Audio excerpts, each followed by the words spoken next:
Welcome to the very first episode of the Doctor Stoppage podcast.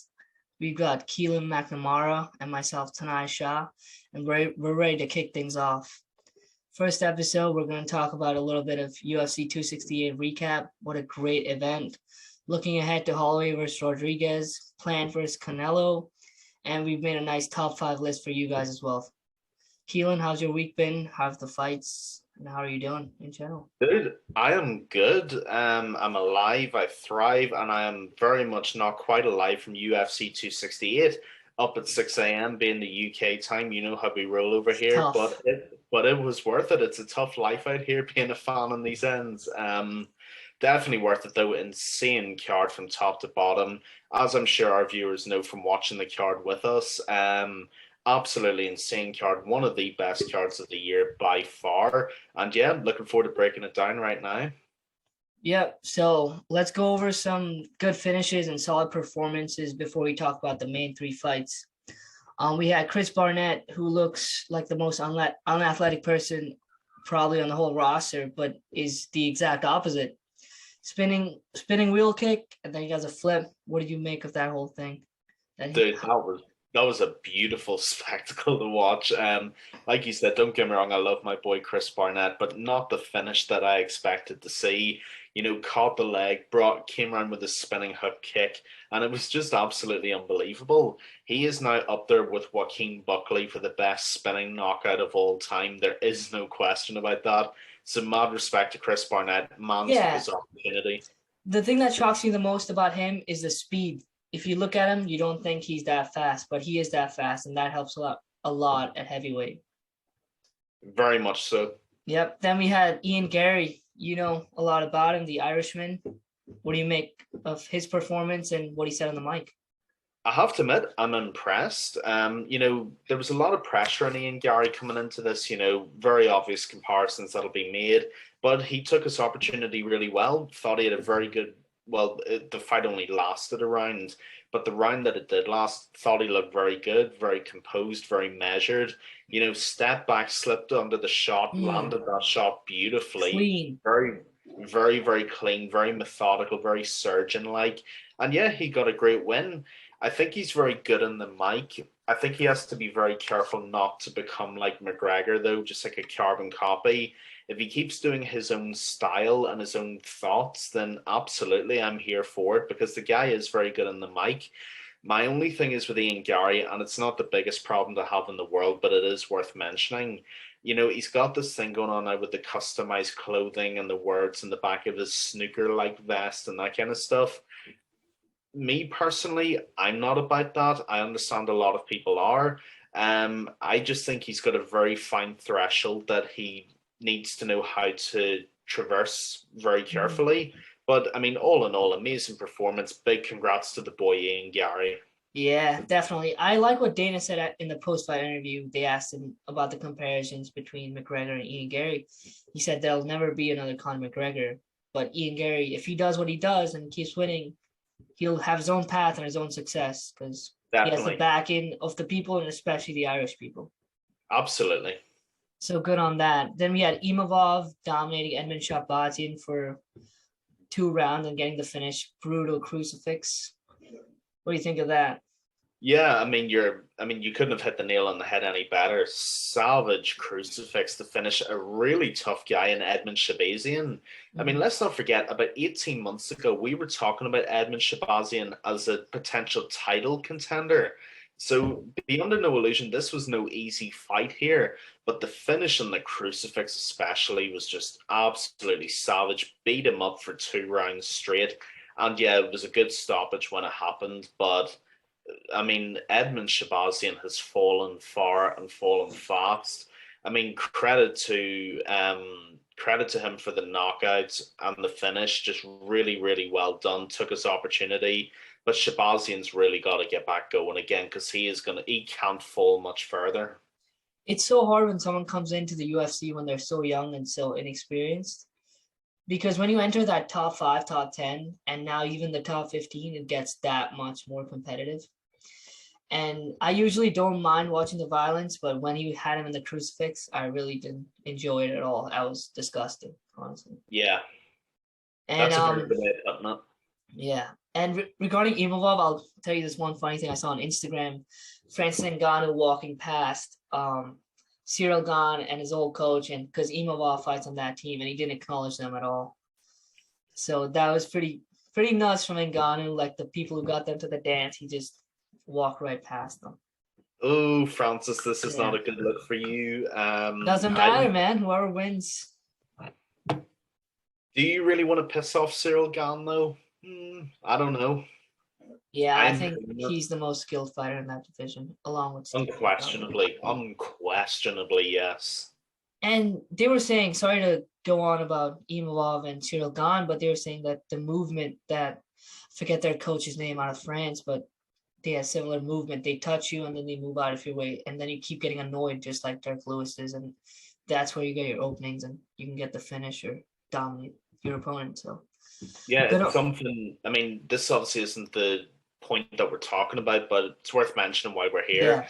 Something Cyril Gane does to such unbelievable effect, and it's why he knocked out Derek Lewis so easily. They've got that real sort of tiki-taka, get in and get out style, and he could use it very well against Francis Ngannou, but time will tell.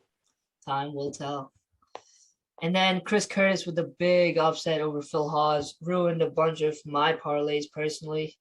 Phil Hawes, everyone's talking about he's such a big prospect, but Chris Curtis, the experience and the solid kickboxing, landed the kill shot.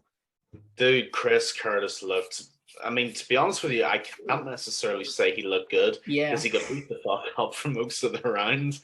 But for whatever reason, the winds of change were blowing when Chris Curtis was in the octagon. He landed that shot badly, wobbled Phil Hawes, and the commentary team lost their mind, and rightfully so. Yeah. Chris Curtis went in, got the kill shot, and stunned MSG, by the way. Yep. Huge respect to Chris Curtis. Like he said in his post-fight interview, he's been out here for 11 years trying to get this opportunity, and he finally got it. So big respect to him. Yep. I mean, well earned and well done. He got the bonus like he deserved it. Oh, and then we had Bobby Green welcoming Al Iaquinta, putting him away in less than 2.5 minutes. Clean boxing like he always does, and Al couldn't do much. Yeah, this was a stupid bet on my part. For whatever reason, I thought Al Iaquinta was actually going to win this. You didn't watch our other betting show? You clearly saw. No, I did actually see that, but for whatever reason, something told me to bet against it. Guys, if you learn anything from me, don't bet against our guys. I did it and I got burned, so don't do that. Yeah, I was talking to someone about this, and I said this fight was like a kid who was getting held back by the hand and they were trying to swing. That's exactly what it was like. Like when I couldn't touch Bobby Green. Bobby Green fought really, really well. Very, very smooth, very crisp. Anytime Al landed anything, it looked like a bullet bouncing off a tank. It just had no effect at all. And that 1-2 to knock out Al was absolutely beautiful. The left, right, straight on the jaw. And Al was just never getting up again. Credit to Green, amazing technical knockout. Yeah, big time ring rust shown by Al Iaquinta, who previously fought for a title. I love when Bobby Green does the Mayweather shoulder roll. I think that's awesome. Yeah, and then just looking backwards as if nothing's happened. Yeah, exactly. He's a little bit of a showboat and a talker too, so good on him. Then finally, the main prelim, we had Alex Pereira, the man who beat Izzy a couple times in kickboxing. He landed the perfect flying knee on Michelitis. Sorry, I can't say his name too great, but so the first round went a little. Michelitis came out and he wrestled Pereira. Pereira did well enough. He got taken down, but he got back on his feet, and then they clinched for a little bit. Second round starts, 18 seconds in, gets his timing, and he's gone. Oh my God, Alex Pereira is a problem for middleweight. I think Israel Adesanya is going to start having nightmares pretty soon because, like Joe Rogan said, and he's, everything Joe Rogan does is a meme now. We know this, but it is like Alex Pereira is made of mahogany or something like that. Yep. The first round didn't actually go the way I expected. Michelitis did a very good job of the wrestling, neutralizing Pereira's kickboxing threats. To his credit, won the first round, more importantly. But Pereira came out like a demon at the beginning of the second, landed a couple of really good shots, and landed one of the most vicious flying knees I've ever seen that knocked Michelitis out cold, unconscious, separated him from all normality pretty much. If Alex Pereira can work in his wrestling and his ground game, he is going to wipe out the top of middleweight. I really think he is. Ladies and gentlemen, you've been put on notice. Alex Pereira is here, and he's coming for Israel Adesanya. And guess who's in his corner? Glover Teixeira. So that's going to help his grappling more than anything. So good on him. I mean, he got his first UFC win. Put people on notice. Unbelievable. Very exciting stuff. Very impressed. All right, so we talked about some awesome performances, and that was just the prelims and the early prelims. So you can imagine how good the card was overall. We kicked off with Justin Gaethje and Michael Chandler, but we'll come back to that. We had a couple of other good ones with Shane Burgos and Billy Q. Would have been fight of the night on any other night, in my opinion, if it weren't for Gaethje and Chandler. What do you think about that? Yeah, this was a great fight. First of all, let me say, while I've got it in my head, respect to Billy Quarantine. Billy Q, yep, absolutely. Boxing has got so good. You know, the guy's normally a wrestler who punches for volume, a little bit akin to Colby Covington in terms of the game plan, but he looked so good against an actual boxer in Shane Burgos. I mean, I was watching this fight for the first 2 rounds, and I thought Shane Burgos is getting tagged badly. You know, I was actually surprised at how badly he was getting beat up. You know, he got a nasty cut under, I think it was his right eye. There's blood coming out of his nose. I'm thinking, how is this happening? Because I did not see this coming at all. But Shane Burgos, to his credit, got back into it, looked really, really good from the second round onwards. But I got to be honest, my main point of intrigue here is towards Billy Quarantillo. You know, the people I talked to about this card, very few of them had Quarantillo winning or even looking remotely good, and he earned a lot of fans from this card. So massive respect to Billy Q. Yep. Shane did what he needed to do, but Billy Quarantillo won in the eyes and the hearts of many. Yeah, 100%. That first round was so huge for Billy Q, and then he did what he usually does, is just show heart. Because then Shane Burgos got his timing down a little bit, and Burgos is the more skilled fighter and the better boxer, especially. So he had the win, but Shane, I was really impressed that he didn't stray away from being composed and relying on his skill instead of just winging punches, because that's easy to do when you're getting tagged, especially in the opening round. Yeah, you're absolutely right. I mean, Shane Burgos is by far the more skilled stand-up fighter as well. And that's what makes it all the more impressive for Billy Q, that he could take it to someone like Shane Burgos. That's why Billy Q's got so many new fans. Like I said, credit to Shane Burgos, but respect and reputation very much go to Billy Quarantillo. Absolutely. Then we had the 40-year-old former champ Frankie Edgar taking on the young but well-versed Marlon Vera. I mean, Frankie Edgar, I think, looked great in the first round and a half. I would say he was a faster guy. You wouldn't think he was the one who was 40 years old. But then Vera grew on into the fight and then landing that beautiful Anderson Silva-esque front kick to the face. Yeah. What you make of that whole thing, man? Dude, this was a great, great fight. Realistically worthy of headlining a fight night, probably on its own now. And yeah, Frankie Edgar looked unbelievable. Came out, looked strong, looked fresh. A bit like Billy Q against Shane Burgos, landing on the experienced striker. And that's what surprised me again. You know, Frankie Edgar's only 5'6", but he took it to Chito Vera, and there were a couple of occasions where he had him in a little bit of trouble too. So massive respect to Frankie Edgar. Looked as good as he ever has, certainly in his last 4 or 5 fights. So big respect to Frankie the Answer Edgar. But Chito Vera looked really, really good. And he showed just why he is as good of a stand-up fighter as he is. Yeah. You know, started to tag Edgar quite badly halfway through the second round, I think. Up until then, I think it was still pretty even. But from the second half of the second round onwards, the momentum really swayed towards Chito. Mm-hmm. And then in the third round, that front kick. I mean, have you seen the picture of the moment it landed? Good Lord, what a front kick. Absolutely monstrous. Anderson Silva-esque, as you say, Lyoto Machida-esque too. Huge respect to Chito Vera because this is a big, big win on his resume. But again, a bit like Billy Q, so much respect to Frankie Edgar too. No one thought he'd be able to tough it out against Chito Vera the way he did for as long as he did. But at the end of the day, he's still as good as he always was. Class never fades away. So both guys come away with their stock rising more than it did before. Chito Vera got the W, but Frankie won more hearts and minds too. Yeah, 100%. Frankie Edgar has some nice hooks, man. He can really land those and really fast too. And yeah, Chito Vera did what he does, and he got a spectacular finish. Like, that's not easy to do. I don't care if it's the other guy's on his way out, if he's 40 years old or not. That's Frankie Edgar. And I like that you mentioned that this fight could have headlined any other fight night. We had fucking Aspen Ladd and all that bullshit going on the last month or so. Like, why not put these like really good fights on those, you know? And that would have done well too. Very well. I mean, yeah, that was just annoying for 2 or 3 weeks, just having those disasters, or let's just say not so high ranked or competitive fights up top. I agree with you absolutely. Yep.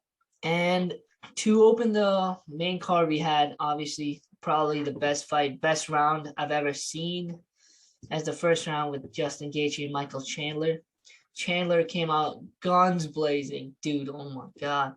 And then Gaethje got tagged a little bit, and then Gaethje does what he does. He attacked that lead leg, took it out of the equation, and then he started landing his shots. So that was an awesome fight, as advertised, and respect to both men. Like, these first 3 fights we've talked about, I think all of them, the loser has gained more respect than they ever had before.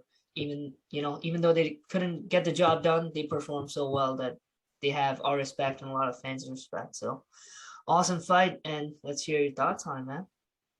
Oh my god, what a fight, ladies and gentlemen. This is round 1 of this fight, is round of the year. I don't care if you mentioned Merab Dvalishvili in his last fight. This is the round of the year. I would say maybe another one that comes close is Volk Ortega, round 3 or 4, was it? 4, right? When you got the submission.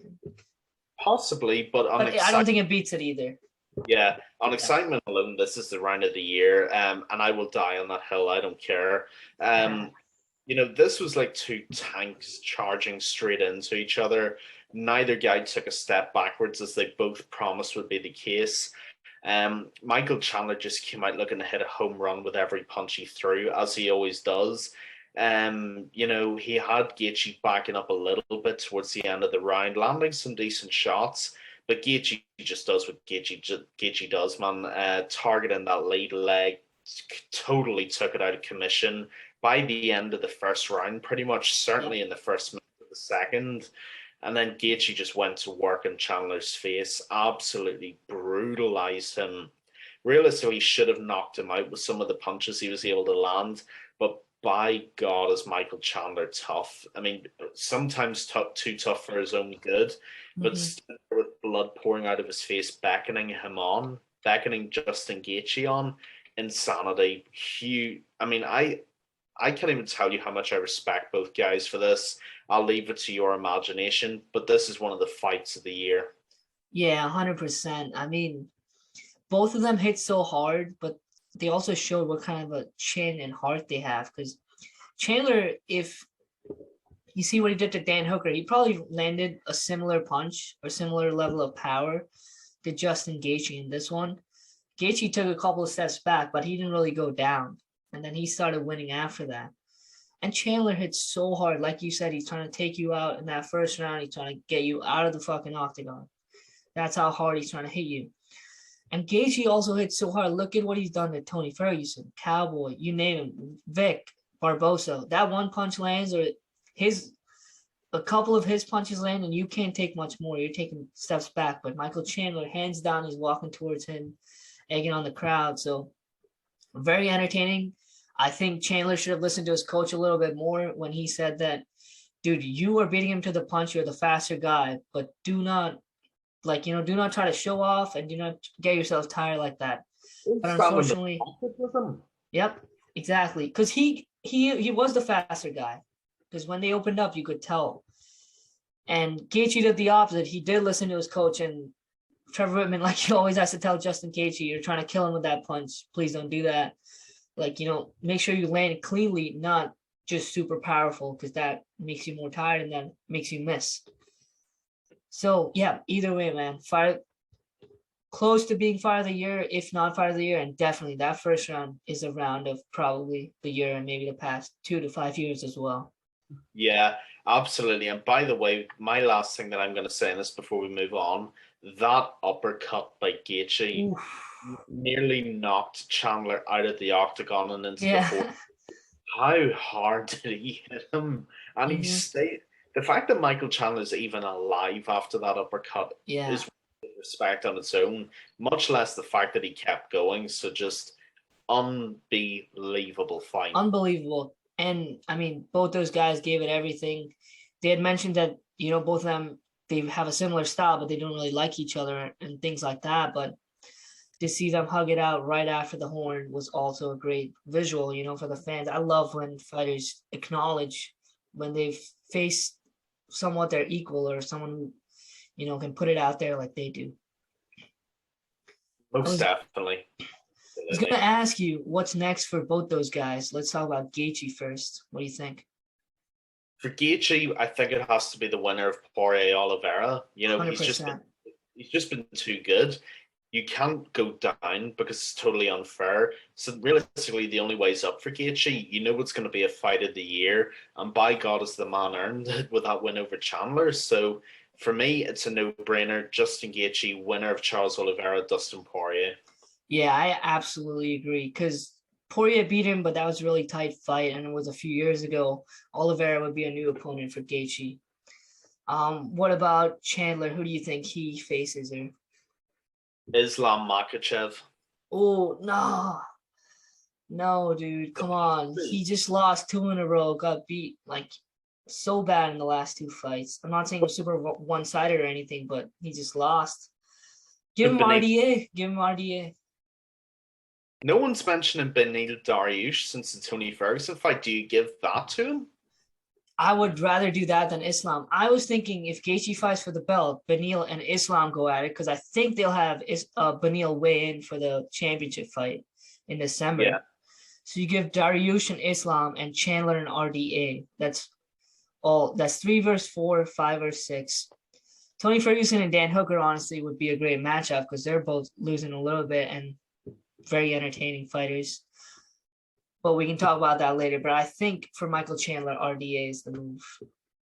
Yeah, I mean, I'm not mad at it. Don't get me wrong. I think that'll be a great fight. Yeah. The problem with the UFC and with Dana White, they have so many killers in this division that eventually you're going to have to put them next to each other. It's just unfortunate that Michael Chandler's fought A, the champion, and B, Justin freaking Gaethje. The problem is with Makhachev, you can't hold him off much longer because he is on like an 11, 12 fight win streak. The thing with Chandler is that Chandler will fight anyone, and it's something I respect him immeasurably for. The problem is because of the position he's in, he can't go down too much and he can't go up too much either because he's lost 2 in a row. So realistically, it's either Beneil Dariush, who's number 3, or it's someone like RDA if you don't want to feed him Islam Makhachev. So, I mean, in terms of the standings, if we're sticking purely to the standings, my pick would be Makhachev. But if you don't want Chandler getting mauled by Makhachev, then I'm pretty much open to whoever you want him to fight next. Yeah, I think RDA. All right, so sorry to all the listeners and the viewers. We had some technical difficulties on my end. And the last point we were talking about was Michael Chandler and who he should face. I think it should have been RDA, and Keelin was talking about him facing Islam or maybe Beneil Dariush. Yeah, not mad at any of those. Think they're all great options. All right, then we can move on to the co-main event with the rematch between Doug Rose Namajunas and Willie Zhang. Great fight, lasted 5 rounds. I think Rose took it 3-2. She once again had the better game plan and had the better combinations. I think once she found success in that first takedown that Weili couldn't get up, she hit it at the perfect time in the last round, and she kept Weili down for the rest of the fight, much like Jan versus Izzy in their fight. Yeah, first of all, amazing fight. Not that we expected anything less. I had it 3-2 Wei Zhang, actually. I think she should have walked away with the title. My reasoning is this. I had Wei Zhang winning rounds 1, 2, and 3, and Rose 4 and 5. Wei came out really good, very strong. My one issue with her in the last fight was that she was very flat footed, and you could tell the Henry Cejudo influence in the footwork. She's a lot better, a lot looser, a lot quicker. I think her leg kicks took a big impact on Rose in those first few rounds. And the fact that she scored 5 takedowns in Rose as well, when she wasn't even getting close to one in the last fight, that was huge for Weili as well. She had about 3 minutes of control time over the 5 takedowns, which is very good. Admittedly, she didn't do as much as she could have with them, but it's still very impressive that she could. Credit to Rose, from the beginning of the 4th round, the fight was pretty much all her. Weili really didn't get back into it after that point. Some people were saying that round 4, I think, was a 10-8. No, it must have been round 5 was a 10-8 round because of the ground control, which it wasn't, because there was control, but there was no damage at all. Weili's butterfly guard was too good on the ground and nothing happened. Now, as I said, and I know you'll disagree with me on this, but that's fine. I obviously had Weili winning 3-2 for the first 3 rounds. I think what tipped it in the balance of your favor was that Weili was too willing to fight off the ground instead of trying to get back up. I think you're right. After the first takedown, it felt as though, for whatever reason, she was happy to just try and up kick Rose at any opportunity. Yeah. And that was not the right approach to take here. So I firmly think Weili won 3-2, but I can see why you scored it 3-2 as well. Exactly. I had 3-4-5 for Rose. And I think 3 was a toss-up. Yep. I think so too, but you got to beat the champ to get the belt, unfortunately, for the challengers. And that's why a little bit people and maybe myself swayed and gave the 3rd round to Rose. But yeah, I mean, Weili wasn't too concerned about being on her back. She didn't try to get up. She didn't mind fighting from there. She didn't take a lot of damage or anything, but it's just not a great look when you're judging a fight. Yeah, I agree. The thing is, as well, in the fight, especially coming in towards the end of the 3rd round, Rose was getting a lot more success with that straight right over the top, and Weili realized that she had no answer for it. So I think the second the fight hit the deck, like we both said, I think she was just content to try and fight off her back and throw up kicks in the hope of knocking Rose out. I think that sort of negativity is probably what swayed the judges and gave that 3rd round to, I think it was 2 of the judges because it was a split decision. Yeah. I think if she'd have been more positive and gotten up off her back, I think we'd be talking about a different result that I scored. But based on everything we've talked about, I can definitely understand why you went the way you did. Yep. And the judge you gave Rose 49-46. Like, oh, come on. Come on. Not a hope in hell. Yeah, come on. It was funny you mentioned Henry Cejudo and the influence he's had on Weili, on her, a little bit of her movement, a little bit of her wrestling, a little bit of his haircut, everything. You got the Henry Cejudo, that kind of Phoenix, Arizona way of fighting. But yeah, great fight, man. It's tough to face an opponent that's knocked you out with a pretty flashy and devastating way. And Weili saying good on her for doing what she does, and good on Rose for bouncing back, because we can both agree she lost the first 2 rounds. That's what champions do. So great fight, and perfect way to kick off the 3rd Trevor Whitman fight in Kamaru Usman against Colby Covington. Another rematch, which the first one was 5 rounds, but Kamaru Usman was able to get the finish. In this one, I thought Kamaru was just going to blast him. Like the 2nd round when he touched him up with those 2 left hooks, I thought Colby was going to be done. But, dude, Colby won a couple of rounds after that.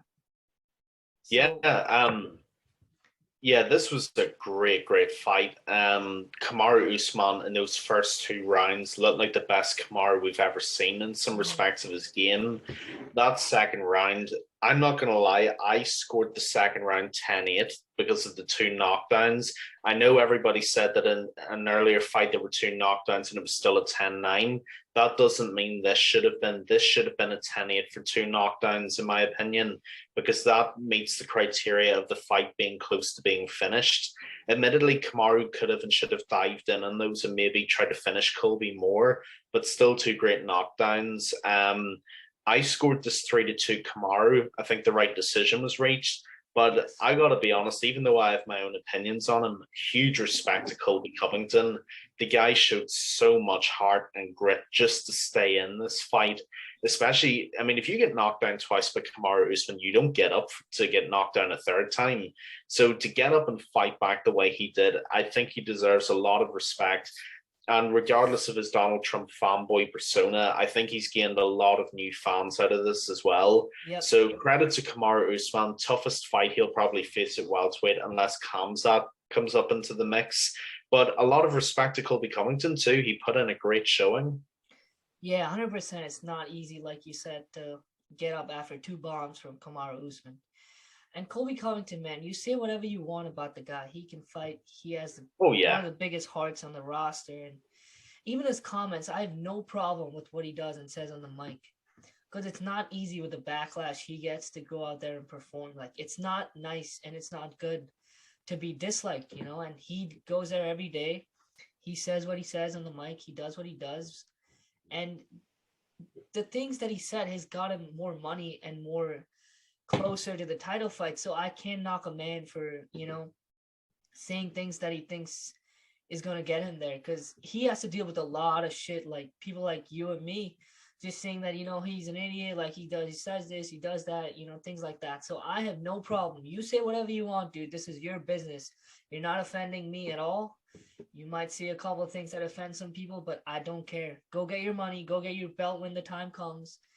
And dude, you're a great fighter, so keep at it. And Usman, Dana White was saying he's the greatest welterweight of all time. I think he's one or two fights short of it, but he's close to being up there. Definitely number one pound for pound on the planet right now. Yeah, the point that I'm going to touch on before we move on is this, because I absolutely love what you've just said, bro, about the whole persona of Colby Covington. That's really where I want to go with this. I actually really like what you said there, because at the end of the day, Colby Covington, when you take the MAGA hat and the suit and all that away, is actually a really nice guy. We saw it with Weili Zhang, we've seen it before. And realistically, Yes. if we're being fair here, you know, Colby Covington only plays the game. He didn't make the rules of the game. Realistically, ever since Conor McGregor and the rise of social media trash talk, this has been the nature of the beast. I mean, Colby Covington, if you remember before Brazil when he beat RDA, he was pretty quiet, humble, went about his business. And like he said, he was on the verge of being cut. What he did was he found an angle, a bit like pro wrestling, found the angle, exploited the angle. And to be honest with you, if he's being hated, then he has done his job very well. I mean, you can make steroid remarks about Kamaru Usman and that's fair game. You can make the remarks about his dad. That's neither here nor there. But if we're talking solely about playing the game and making people interested and making people buy, you know, the pay-per-view, you can't really knock what he brings because he's very, very good at what he does. And adding to that, he is a hell of a freaking fighter too. I will never criticize his fighting because I think he is one of the best welterweights on planet Earth. And to be honest with you, I don't knock his personality either because I don't think it is his personality. I think he's excellent at tapping into an alter ego. Mm-hmm. And what he does is as well, because Colby Covington's an intelligent guy, we all know this. You know, again, I'm not bringing politics into this because that's not what we're here to talk about. Love him, hate him, Donald Trump gets a lot of heat, okay? And he latched on to the heat in order to get eyes on him. You can't fault him for being smart enough to do that because that's just clever business, like you said tonight. So credit to Colby Covington because he put in a good showing, showed a lot of heart, showed his true self as well, and people respect him. As for the GOAT conversation and the pound for pound conversation, more importantly, Kamaru's definitely pound for pound number one, but he's not the greatest welterweight of all time yet. He's definitely a good 2 fights short of that for me personally. He's definitely creeping up on it, but he's not there yet. Yeah, Absolutely agree. And yeah, I mean, we don't have fucking shit to say. Like, we're not hired by ESPN or CBS or you name anything. We don't have to say that, oh, Colby is this and Colby's that. Like, honestly, he's not. Like, he says what he says, he does what he does. He's making more money, he's selling more pay-per-views, like you said. And good on him, man. He's a hell of a fighter. Keep doing what you do. Sometimes To I get honestly, that Bang Energy sponsorship. yeah, go for it. Get your money, And like Chael said, you mentioned Connor. I think Chael was the original, even before the social media things. That there's no line. You're not crossing any lines by saying words, to people at that level. Obviously, at a human level, you shouldn't be insulting people and this and that. But at the end of the day, those people are going in a cage and beating each other up, and the words should not be hurting them. Yeah, that's a good point. I do think, again, I'm not going to bring life into this because, again, it's not what we're here to discuss. But I do think, honestly, I have no problem bringing. Yeah, whatever you have to say. I do think in 2021 people are incredibly sensitive, and I think the reason Chael Sonnen worked so brilliantly back in like 2007, 2008 was because people were not as soft and people saw it for what it was and people loved it and people went along with it. Brazil's different because Brazilian people are fanatic about mixed martial arts. You got to back your guy, and I understand why they were pissed. Exactly. And Anderson Silva's a god to the people of Brazil. So Chael Sonnen was a genius in what he did. And Colby Covington's just applying that in a different context. It's actually pretty genius when you think about it. And you will give him the credit when you break it down for what it is. Yeah, he's not as smooth as Chael or Connor, but he's doing something well, man. He's getting his opportunity and he's winning. More than anything, he's winning at his sport. We took some shine off Kamaru on that one, but obviously we did also mention that he's the pound-for-pound king. So what's next for these two? What do you think? Who does Colby get next? This is interesting. This is very, very interesting, actually, because Colby Covington has called out Jorge Masvidal, and I actually really like that shout. I have to say, I genuinely do. Love it. You've got two of the biggest mouths and two of the biggest personalities at welterweight fighting each other, both from Florida, both who used to train at the same gym. I think that fight writes itself. I think that's a pay-per-view headliner. I mean, maybe alongside the next Usman title fight, main co-main. Yeah. I really love that fight. To be honest with you, some people I've seen online have said Khamzat next for Colby. Sorry, lost my brain there for a second. Okay. I don't like that. I think that's way too much, way too soon. So for me, I'm going to stick with Jorge Masvidal. I think that's a great fight to make next. 100%. Khamzat does not deserve to fight Colby yet. Maybe a couple fights down the line, he'll be up there. 2-3 fights, yeah. Yep. I would say Colby to fight Jorge or even Leon if he loses. And even Gilbert Burns, if Gilbert wants that title shot again against Kamaru, he's going to have to do a lot because he got dominated. Yeah. Colby Covington's a good stepping stone because I don't think he wants to fight his boy Vicente Luque. But obviously the Masvidal fight's the best, the rivalry and everything. And I think the UFC is going to, if Jorge loses to Leon, I don't know how many fights Jorge has on his contract, but if he loses to Leon and then he loses to Colby, the UFC is going to be really happy. Because Jorge Masvidal has then lost his shine, and he's no more going to demand that kind of money, and they could, show him a path out of the UFC. Unfortunately, that's how the business works. Agreed. Jorge's been great in the last few years, performing well, good on the mic and everything, all respect to the man, but I think that's how the business is going to try to have him dealt with, basically. Yeah, I agree with you. I think it makes a lot of sense on a lot of levels. And the guy who I'd give to Usman, you've actually just mentioned, I would give him Leon Edwards. 100%. If he gets past Jorge, that is, in which we think he will. See, I would actually, it's not often I ever say this, I would actually do what the fighter suggested. I mean, I know you can't change it because contracts have been signed and things have been set in stone and that. But if there was a way of doing it and if the fighters agreed to it, I would actually make these two fights for the same card, maybe January of next year, open up the new year, co-main event Jorge Masvidal, Colby Covington, and then Leon Edwards, Kamaru Usman for the title. I think you solve all the problems in one there. Yeah, but I mean, they're already fighting Jorge and Yeah, I Leon in know that December. is the But yeah, case, in an but ideal world, we'd play it out like you said. Um, yeah, but I think there's a good opportunity here. If Leon wins, he deserves a title shot. He's probably 10 undefeated in a row. He's worked his way back to fight Kamaru Usman. And I think that could still happen on the same card. Here's why. So Leon gets past Jorge. Colby and Jorge do a whole show with the Ultimate Fighter, probably around, what was it, this summer, probably June, July, right? They had that filming and released I think the so, yeah. earlier.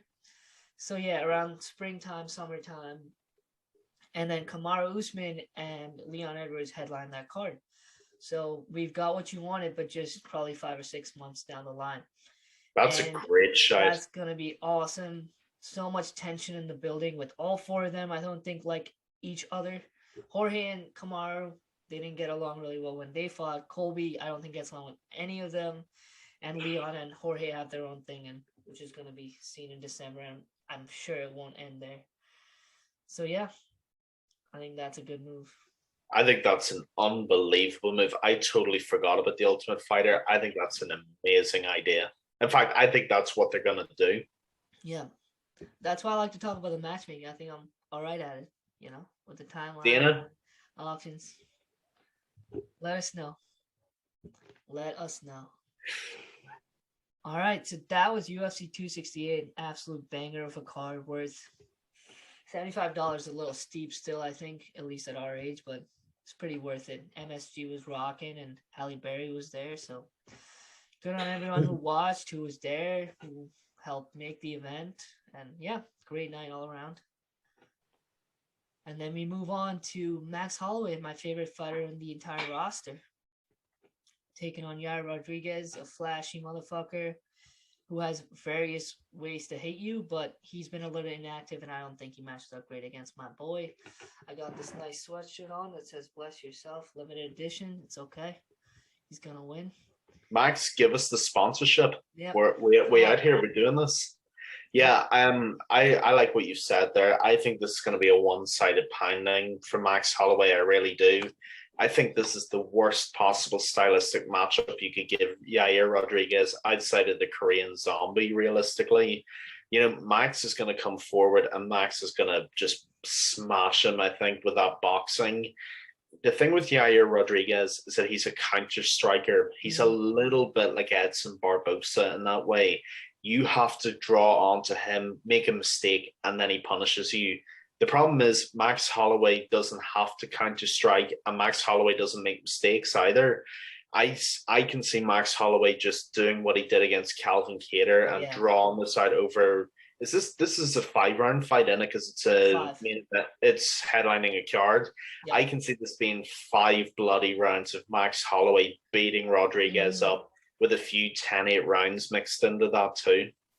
Yeah, it's awesome that you mentioned that Calvin Kattar fight. So this hoodie actually, it says Abu Dhabi on it. It says the date, and then it says 50-42 on it. Jeez, that's sick. A very unusual scorecard in any of the fights you've ever seen. No one gets multiple 10-8 rounds like that.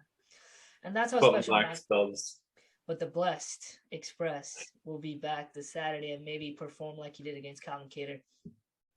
I think Calvin Kattar has better boxing than Yair Rodriguez, and I think Max could beat him up as bad, like you said, or even worse, and get a stoppage.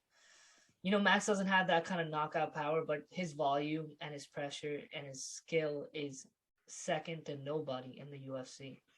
Like his boxing, when he gets into a rhythm, we saw it against Ortega. We saw it in the first few rounds against Volkanovski in the second fight. And then we saw it against Calvin Kattar, obviously. That pressure, that pace he puts on you. Same thing he did to Aldo in both the fights. Once he gets going, man, it's so hard to stop. Only Volkanovski, with respect to the man, has been able to contain Max Holloway a little bit in recent times. I will say Yair has tools, because he's a little bit flashy in things, like people don't see some of his kicks or punches or elbows coming in. But I don't think Max gets caught. He's not been knocked down ever in the UFC, and he's been here for probably 8 years. So I don't think there's a chance for Yair to get a finish or land a strike to get Max out of there. And I don't know. I think first off, respect to Max on taking that fight because he deserved the immediate shot anyway. And then he fought Kattar, who's very dangerous, who actually has a lot of power. And now he's taking Yair. So good on Max as always, but good on Yair too, dude. You don't want to come back and face Max Holloway after probably 2 years off. And I don't know. I think the fight to be made or should have been made would have been Korean Zombie versus Max or Korean Zombie versus Yair too as well. Yeah, I mean that was a fight of the year when they fought, but so it would have made a lot of sense. Let me just finish real quick, but I'm not complaining because it's Max Holloway fight week, so. Yeah, I mean, no one's ever going to complain or that, oh no, we have to watch Max Holloway fight. We didn't want that. You're never going to hear that because Max Holloway's amazing. Yeah, it's going to be a great fight. I just don't see a path for the Korean Zombie Yair Rodriguez. I just think Max is far, far too good. You know, he's in many people's eyes, he's arguably the greatest featherweight of all time. You can make that argument, not make that argument if you want. That's up to you. But it's just a great fight for Max. Stylistically, it's perfect for him. It's teed up for the home run, and I think he's going to get it. Yep, absolutely. So we'll see how that one plays out. We've got Big Ben Rothwell, Marcos Shocheiro de Lima on that card as a co-main. A couple of other good ones, Song Yudong, Julio Aris, Kevin Holland, Kyle Dawkins. I heard it was canceled, but I'm not sure. Is it? I haven't heard anything about it being cancelled, so it's on the card right now. So I'd assume it's still on. Yeah. So yeah, I love watching Kevin Holland. Dawkins and his brother are both great as well. So we'll keep an eye out on all of those. Shout out Chris Dawkins at heavyweight, by the way. Yep, he is the man. And yeah, we'll have the betting show for you ready by Thursday. So stay tuned with that. Ian and Neil did a really good job. We went 7 for 8 with the picks. So that's awesome. Great on them. Ian actually made a really nice video breaking all those picks down as well. So we'll keep that momentum going and we'll move on to our top 5 list for the week. Or let me say, let's go with Canelo first. Yep. Because he was more recent. So Canelo Alvarez, obviously the number 1 pound for pound boxer on the planet, took on Caleb Plant. I don't watch boxing too much unless it's a big name like Canelo, Lomachenko, Wilder, things like that. So I don't know a great deal about the skill and everything that it takes to get into the sport. I'm not saying I'm an expert in MMA, but I enjoy it a lot more and I watch it a lot more, so I can talk about it. But either way, Canelo did what he does, is what I'm hearing. I couldn't watch the entire fight, but I did watch the highlights and I watched the finishing sequence. 11th round, he got the KO over Caleb Plant. Mm-hmm. And yeah, he did what he does. I think Keelin can explain a little bit more on that. Yeah, typical Canelo Alvarez, just a great performance against a very tough fighter in Caleb Sweet Hands Plant. First ever undisputed super middleweight, 168 pounds champion in boxing history. That's extremely impressive. I actually think, in a technical manner of speaking, I would have to check this. He's the first fighter to hold all 4 titles since Joe Calzaghe did back in the day. Shout out Joe Calzaghe, that's my man. Welsh Dragon, unbelievable fighter at middleweight, probably one of the greatest middleweights has ever been. Look him up if you have never seen him, because he was an elite fighter. I'll send you the link later tonight because you will enjoy it. Perfect. Anyway, back to Canelo. This was a great performance. I did get to see most of it, thankfully. Very technical performance, very measured, a bit like his most recent fights, especially the Rocky Fielding fight and the Billy Joe Saunders fight too. Caleb Plant didn't offer much offensively. His plan was mostly to come in and try and frustrate Canelo into making a mistake and then capitalizing, which was never really going to happen because Canelo's just far too good. We all know this. Canelo did some really good work most of his good work that he did throughout the fight was that left hook to the body. Caleb was covered up very well because he knew that was coming, but Canelo was just probing the defense, breaking him down a little bit, breaking the gas tank, all that kind of stuff. And then by the beginning of the 9th round, definitely into the 10th, you could tell Caleb Plant was starting to go, getting tired.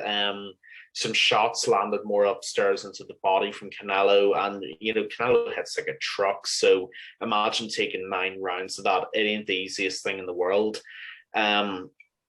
Canelo broke him down excellently. By the end of the 10th, it was clear that one good shot was going to open up Caleb's defense.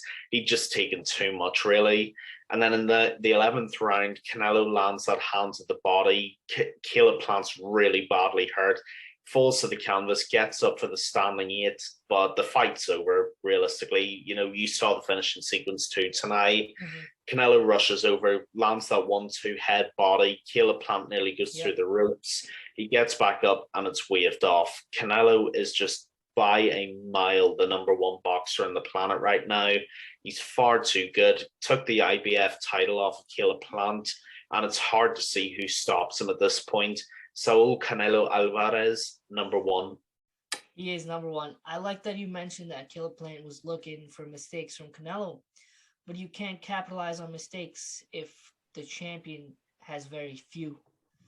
So that strategy is not going to work out. I don't think, like you said, a lot of strategies are going to work out against Canelo Alvarez anymore. So exactly. Great fight, great night on that as well, I heard. And and then we had Kamaru Usman been saying all week, because he's the number one pound MMA fighter. He says, maybe I'll go over and fight Canelo in a boxing match. We don't like the idea, do we? Not at all. No, we don't. And to be honest with you, this is the most comfortable I will ever feel speaking on your behalf, because I know we're the same on this. Kamaru, if somehow you watch this recording before you potentially fight Canelo Alvarez, don't do it. There is time to walk out of this. This is absolute madness. Kamaru Usman thinks because he's been trained by Trevor Whitman and he's knocked some people out now that he can fight Canelo Alvarez. Yeah. I am categorically telling you, you cannot. Canelo Alvarez is the elite of the elite of the elite at boxing. Pure hands, no kicks, nothing like that. He is the best at what he does. Admittedly, you're one of the best at what you do, but there's levels to boxing and you aren't on his level. And Canelo will hurt you badly if you don't know what you're doing. Ask broken eye orbital bone Billy Joe Saunders. Ask Rocky Fielding after his ribs were tenderized for 3 rounds. You don't want this smoke. I am promising you that. This opens up a much greater issue about fighter pay and all that kind of stuff. And we've got guys going over to get paydays so they can retire. And I am not criticizing that. These guys put every part of their body on the line anytime they fight, and they deserve to get paid and they deserve to be able to retire in happiness. I am not criticizing that. But guys like Francis Ngannou, who's talked about going over to boxing, Junior Dos Santos, who I think is going over to boxing, and now Kamaru Usman wanting to fight Canelo Alvarez, I am telling you now, convincingly, it is a bad idea because it will not work. Yeah, I mean, look, we respect the work that Kamaru Usman's done in the octagon, in the cage, without a doubt. And the same goes for Canelo. If he enters a UFC octagon or an MMA cage, he's going to get beat up horribly. So, but yeah, the pay thing, I think that's the only reason that Kamaru would call out someone like Canelo, because... Oh, yeah. And Canelo says his bet like he always does. Payday. He's right. And he's 100% right. So, like, I don't think Kamaru Usman would... Like, someone asked him, like, would you... Just because you said you want to do this for the competition... Would you fight Canelo for charity? He's like, he laughed it off, and as he should. So you're going to fight Canelo, you better be making tens or hundreds of millions. Probably not 100, but tens, at least tens. 8 figures minimum. Mm-hmm. And it's annoying, just to listen to champions talking about moving over just because they're not getting money, especially because you're a champion. You're the pound for pound number one. And it's very clear that you're going to go over there just so you can get a nice bag. And that's not good. It's not a great look on the UFC. I don't know. I mean, people can agree with us, people cannot, but that's not a good look, and I don't think it ends well for Kamaru at all. But same goes for Canelo. Like, if he enters the octagon, which he would never, Kamaru Usman would eat him up. So That's Oh, there's no question. There is no debate whatsoever about that. Canelo is number one on the planet, and he's very strongly at middleweight, super middleweight in the all-time rankings. He is in that conversation. He goes into the octagon, he's getting fucked up and fucked up badly. He is aware of that. I don't think Kamaru is aware of how badly he will get tenderized if he fights Canelo. Don't get me wrong, Kamaru, go secure the bag. I have no problem with that. None of us, not one person of us will ever have an issue with you securing the bag at all. With what you do, what you've been through, and what you stand for, you more than have earned the right to get that. But do not go in thinking you're going to beat Canelo, because you will get knocked out and you will get a broken jaw from fighting Canelo, because the guy hits like a truck and you cannot use your skills against him. And even the skills you have in your hands, you aren't even comparable. You just aren't. No disrespect. You simply aren't at that level. Yeah, exactly. No disrespect. In fact, I respect him for even saying that he wants a challenge. And I would never say to anybody that you sold out or you did this or you did that. Oh, never. I would do the same thing. Like we can all just sit on our computers and be like, dude, McGregor sold out for the money. This guy did this for the money. That person did that for the money. Like, dude, if anyone's throwing a couple million to one of us or a couple 20 mil, whatever, you name a number, we're not going to say no to anything. So I hate when people say that, shame on you for selling out and taking the money. If you're not hurting someone, well, this is the fight game, you will hurt someone, but if you're not hurting somebody, I don't care. Get as much money as you want and go for it. Take care of your family and your more people than you can ever imagine. So yeah, I mean, like if I was offered $30 million, not even including sponsorship, and someone said to me, Keelin, here's a check or whatever for $30 million, go in and fight Saul Canelo Alvarez for all of his belts, where do I sign? You give me $300, I'll stand there. Or $300,000, or maybe $300,000 would do a lot for me right now. $300,000, I'll take one to the jaw, as long as I was going to say you're going to take a shot from Canelo for 300. 300,000, sorry, but that would be. I would take that shot as long as I know I'm going to recover. Yeah, exactly. So I can't blame anybody for chasing the bag. And it's never selling it either. That was my bad. That's a really good point you made. I am in no way accusing Kamaru Usman of selling out, because he's one of the best representatives we have of our sport. Absolutely. The last thing this is selling out. I don't think that's what it's about, because it ain't. And even I'd say that for any athlete, any person, like if you're getting paid, go get paid, dude. Who are we to say anything? Like, go do your thing. Now, unless you actually disrespect, hurt somebody, I have no comments on any of that. Like, go enjoy. Make the money. You because if you or me or anybody like us have an opportunity to make that kind of money, we'll jump at it. It doesn't matter what it would be. I'll jump at it. Yeah, exactly. Like if ESPN came to us and said, Tanaay and Keelin, we're going to give you whatever to do a show on our platform, you think we're going to reject it out of some sort of principle? No. Exactly, yeah. That's how this works. Yeah, maybe we'll have to start talking shit about Colby, but if I'm getting paid a certain amount of money, I will. Or unless Colby pays us not to talk shit about it. Yeah, exactly.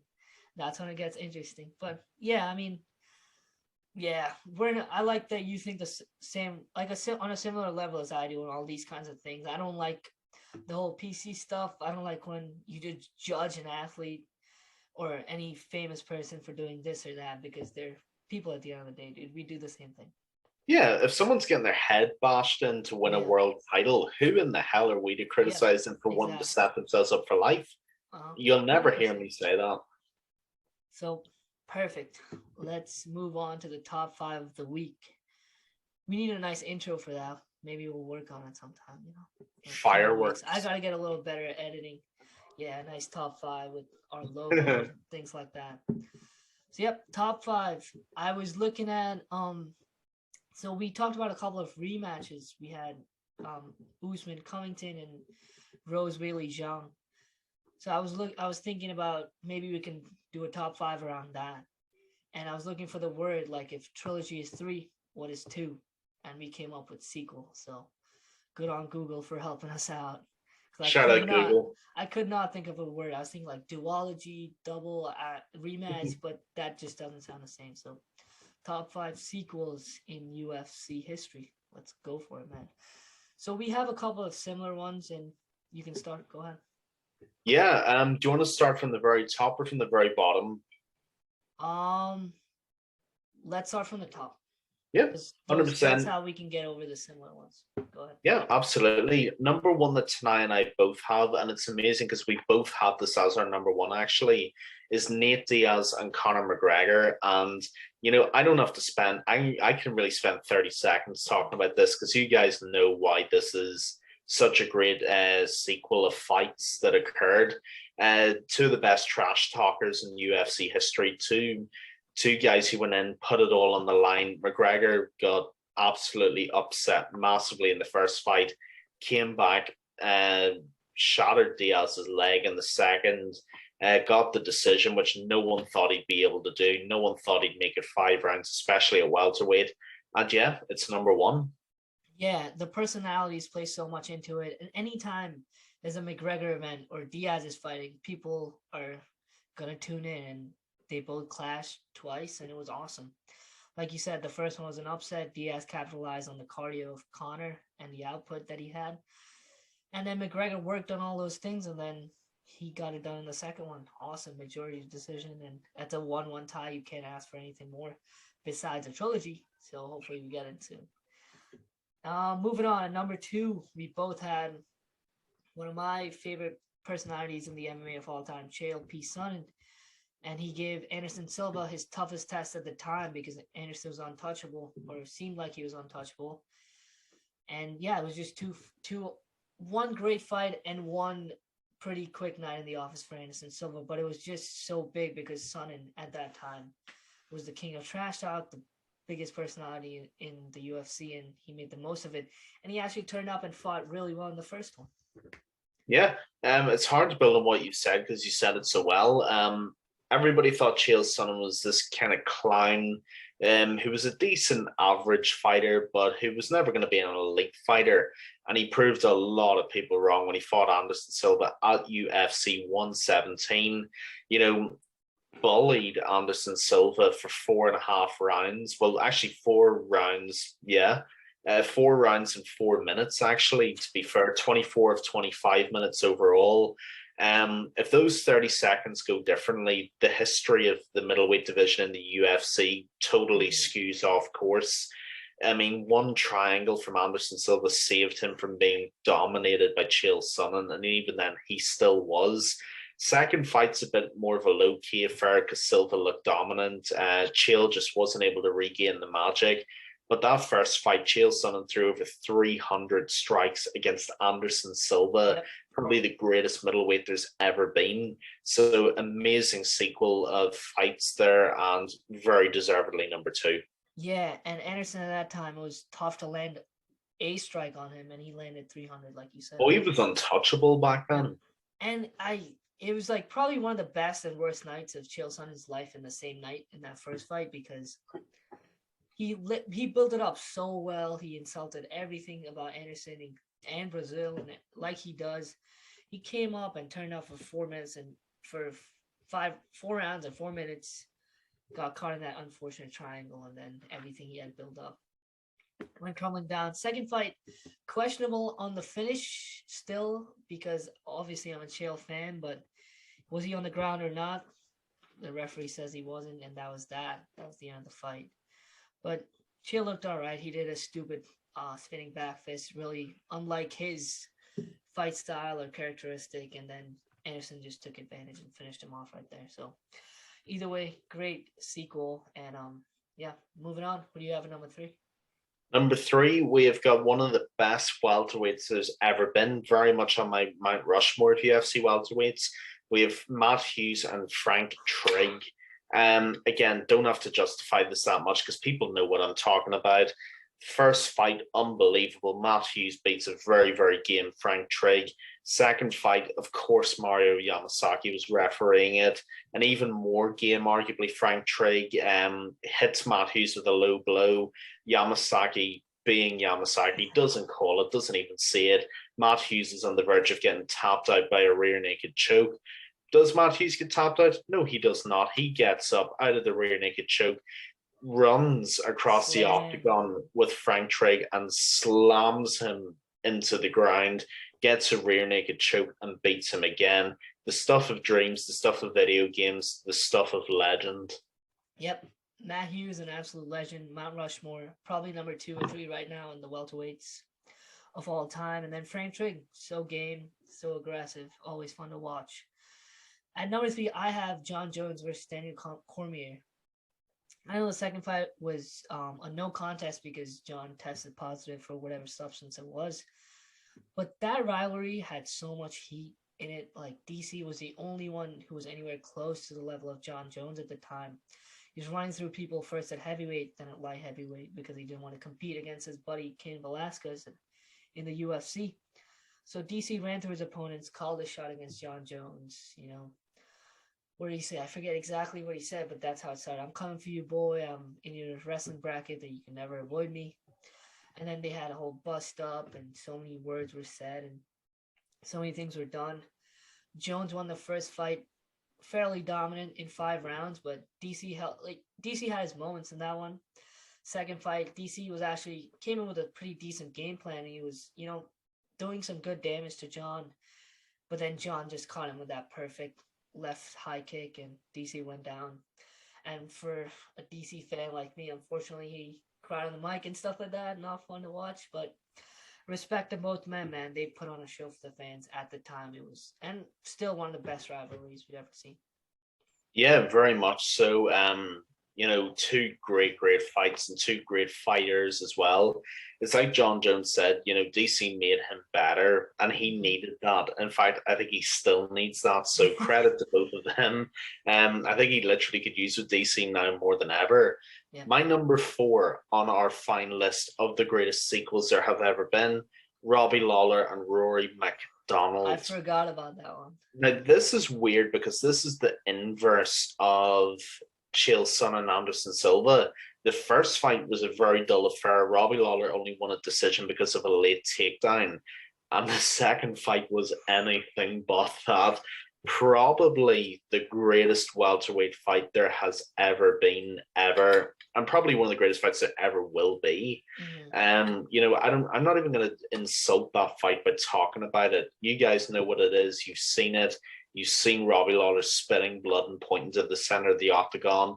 One of the greatest fights ever. I was in Boston when the fight happened, and I remember waking up the following morning and seeing it and thinking, God, this is just something else. Yeah. Robbie Lawler, Rory McDonald, don't have to say that much more. It fully deserves to be on this list. Yeah, that fight was probably one of the best fights I've ever seen, if not the best. I like the fact that both of their personalities came out so much in that fight. Like, Robbie's the guy who's coming to take your head out. And then Rory's the guy who's just so silent, but he's going to kill you too. So that was my favorite part about the whole fight, besides all the blood and violence. So great pick. I can't believe I missed that one. But at number 4, I have Robert Whittaker versus Yoel Romero. First fight, actually both fights were really close, but Whittaker edged him out in both of them. And Robert Whittaker, he's such a well-rounded fighter. I love him. He's one of my favorite fighters on the roster for sure. And the first fight was close, but Whittaker got it done. Second fight of the year of, I think, was it 2017? Either 17 or 18. Yeah, I can't remember. I think maybe 18 then. I can't remember exactly, but dude, what a performance, man. Yoel had him hurt, but Bobby Knuckles just comes back and he gets the job done. And awesome fight. On one leg, I think it was too. Yep. On one leg. People forget that. Yeah, dude, Bobby Knuckles the man. And so is Yoel. Like, look at him. He's so scary and he can do what he wants. But yeah, Whittaker, I had him winning both those fights as well. And good on him for getting those belts and doing what he does. Yeah, great picks. I'm not mad at that. Yoel Romero's actually built like that guy made of bricks from the Fantastic Four. It's literally just came to me. He's not quite mahogany, but he's not quite Alex Pereira, who's a tree, but we'll take what we can get. My number 5 is actually the fight that we just talked about at the beginning of the episode, the main event of UFC 268. It is Kamaru Usman and Colby Covington.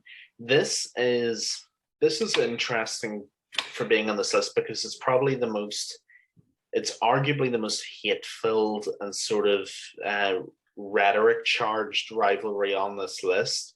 I mean, Chaelson and Anderson Silva was clever trash talking. It wasn't necessarily hate-filled and spiteful. Mm-hmm. This very much is. I mean, again, we talked about Colby Covington. Not going to go back into that. But this was a great, great sequel of fights. That first fight is one of the best welterweight fights we've ever seen. Colby Covington had Usman hurt quite badly on a couple of occasions. Usman broke his jaw, and yes, he did technically break his jaw to win the fight. The second fight was still a great fight. Probably didn't live up to the first one, but still delivered in so many ways that it should have. Usman Covington, number 5 on the list. Can't argue with that one, man. I mean, the first one especially, one of the best welterweight fights of all time. Second one I thought was fantastic too, like just what both these men were able to do, because both of them at a certain point were hurt, and they both showed that they should belong in that championship category at all times. So not going to complain about that. But at number 5, I went with Brock Lesnar versus Frank Mir. At first, I mean, obviously I didn't watch that live. We were probably too young, didn't know about the sport at all. But when I was going through the history books, I couldn't believe that Brock Lesnar was booked to fight Frank Mir in his first fight ever in the UFC.